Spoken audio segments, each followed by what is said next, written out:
మా వర్గానికి సుమారు 32 లక్షల మంది 2011లో ఉన్నటువంటి జనాభా ఈ 2025 అంటే సుమారు 50 లక్షల పై చిలుకు దాటింది. దానికి మా సామెలన్న మా గౌరవ శాసనసభ్యులు అందరం కూడా మనమందరం కూడా మన అఖిల భారత కాంగ్రెస్ పార్టీ ముందు మన న్యాయమైన సమస్యను మనవి చేయాలని చెప్పి మొదలు గౌరవ ముఖ్యమంత్రి వర్యులు, అదేవిధంగా మా పిసిసి అధ్యక్షులు, మా ఇన్ఛార్జ్ మేడం నటరాజన్ మేడం గారికి మా న్యాయమైన సమస్య వారు ముందు పెట్టినాం. మా ఆరుగురిలో ఎవరికి శాసనసభ్యుడు రాష్ట్ర మంత్రివర్గంలో మంత్రిగా ఇస్తున్నా మాకు అభ్యంతరం లేదు. మా ఆరుగురం సమానంగా సమన్యాయం కోసం రాహుల్జీ ఏదైతే మాట్లాడతారో, ఎంతైతే జనాభా ఉంటుందో, ఎంతైతే ఆ జనాభా ప్రకారం హక్కు ఉంటుందో ఆ హక్కును అమలు చేసే విధంగా మాకు అమలు చేయాలని కోరినాం. ఈరోజు దేశంలో పేదవాళ్ళకు కానీ, అట్టడుగు వర్గాలకు కానీ, బలహీన వర్గాలకు కానీ, షెడ్యూల్ క్యాస్ట్ దళిత వర్గాలకు సామాజిక న్యాయం చేసే ఉన్నది అంటే అది కాంగ్రెస్ పార్టీ ఒకటే. ఈరోజు దానికి ఉదాహరణగా మా గౌరవ మంత్రిగా సహచరగా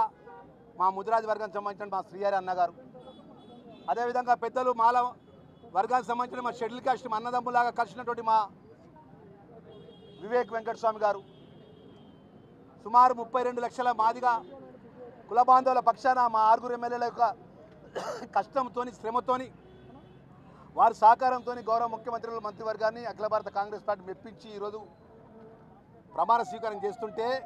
ఒక సామాన్య కార్యకర్తనండి నేను. కాంగ్రెస్ 2084లో కాంగ్రెస్ జెండా పట్టుకొని ప్రారంభించినటువంటి నేను ఎన్ఎస్ఐగా